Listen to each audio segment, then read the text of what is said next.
C'était un héros de guerre, un explorateur de renommée mondiale, un officier britannique doté d'un esprit vif, d'un menton marqué et d'un regard qui portait toujours juste au-delà de l'horizon, comme s'il percevait quelque chose qui échappait au reste d'entre nous.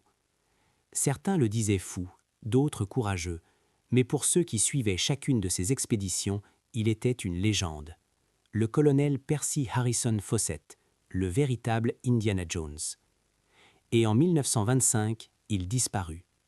Pas seulement dans l'enfer vert et dense de l'Amazonie, mais dans le mythe, dans les murmures des tribus, dans les pages des journaux d'explorateurs, en un lieu si dangereux, si incroyablement vaste, que des civilisations entières pouvaient s'élever et s'effondrer sans que personne n'en sache jamais rien.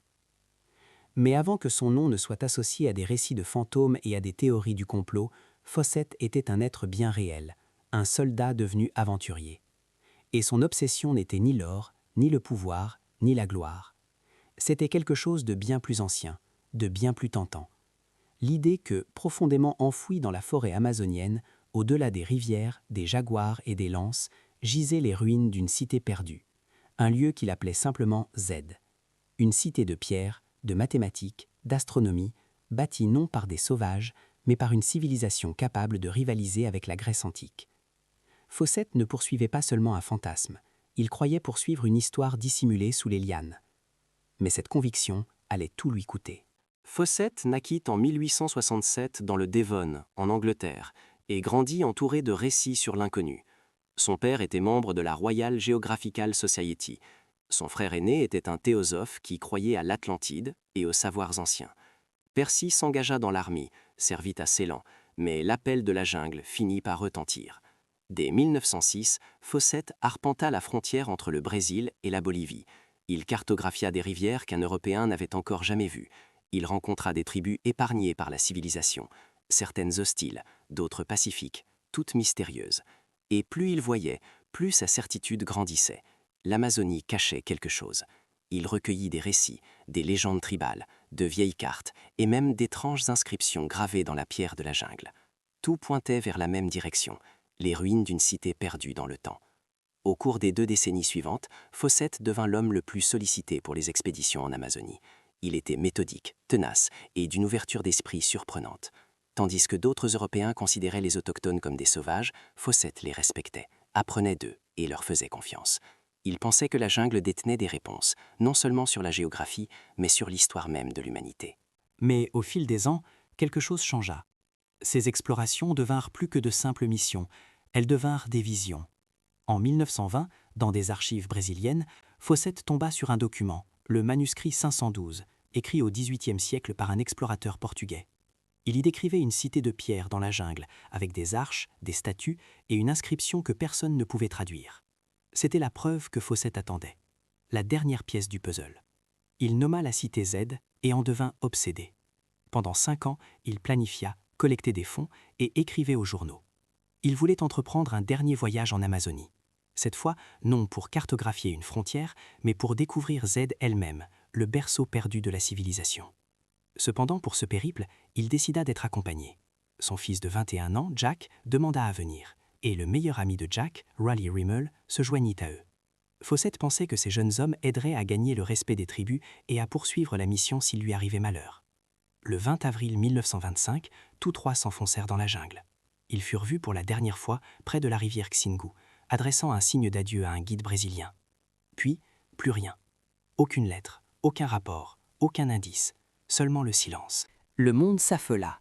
Les journaux, de New York à Londres, titraient en boucle. Un explorateur disparaît dans l'enfer vert. Indiana Jones a trouvé son maître. Des dizaines de missions de sauvetage furent lancées.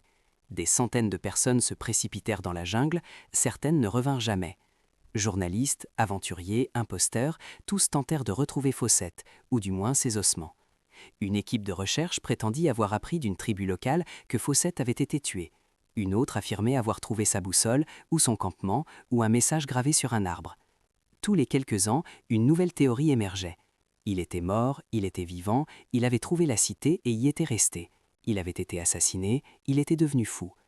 En 1951, un homme prétendit avoir rencontré un chef de tribu qui affirmait qu'ils avaient tué Fawcett, l'ayant pris par erreur pour une menace. Une autre histoire racontait qu'il était devenu un dieu pour une tribu reculée. Un rapport de 2005 suggérait qu'il avait été exécuté par un groupe hostile après avoir refusé de leur faire des cadeaux. Pourtant, aucun reste ne fut jamais retrouvé, aucune preuve définitive, seulement le mystère dense et impénétrable de l'Amazonie. Et pourtant, l'histoire ne s'arrête pas là. Car ce en quoi Fawcett croyait, l'idée d'une ancienne cité sophistiquée enfouie dans la jungle, s'est avérée être potentiellement vraie. Pendant des décennies, les archéologues s'étaient moqués de lui. L'opinion dominante voulait que le sol amazonien soit trop pauvre en nutriments pour soutenir de grandes civilisations. Au mieux, il y avait de petites tribus dispersées. Rien d'avancé, rien de durable. Puis vinrent les images satellites, le lidar et les fouilles archéologiques dotées de la technologie du XXIe siècle. Et soudain, tout était là.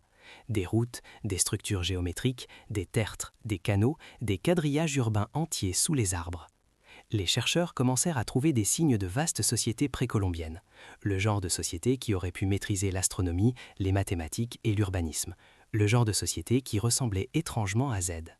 En 2018, une étude révéla plus de 60 anciens établissements jusque-là inconnus dans le bassin amazonien bolivien, dotés de centres cérémoniels et d'infrastructures complexes.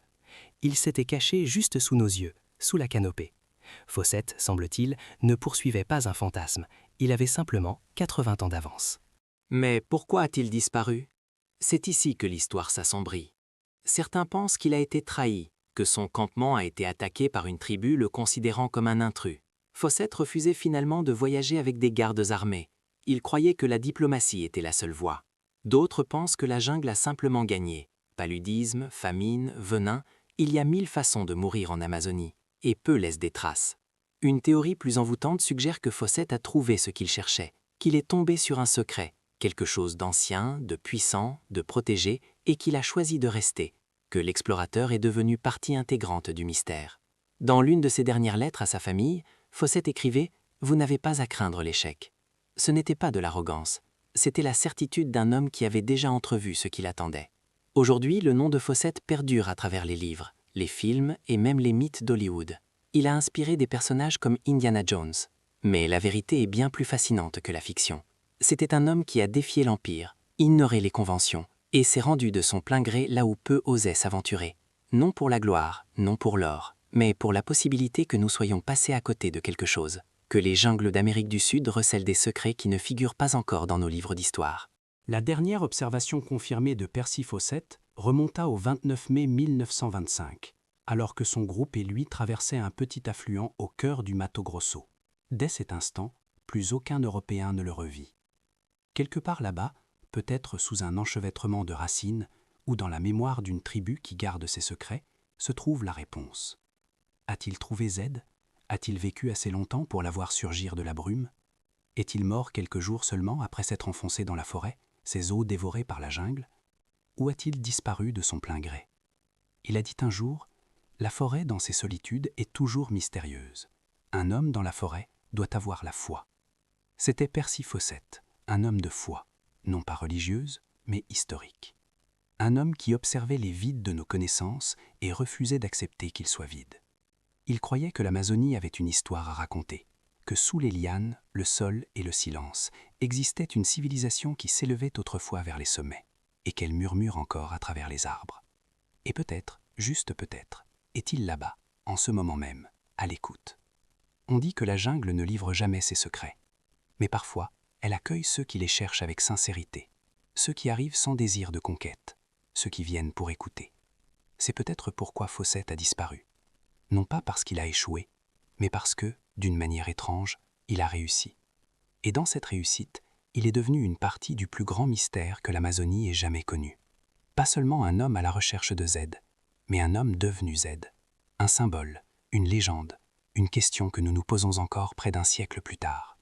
Quelque part dans les ombres de la forêt tropicale, derrière le rideau vert, Percy Fawcett marche peut-être encore, cherche encore, attend encore que nous réalisions ce qu'il a toujours su, que le monde n'est pas entièrement cartographié, que l'histoire n'est pas entièrement racontée, et que parfois, il faut être prêt à disparaître dans la vérité, pour la trouver.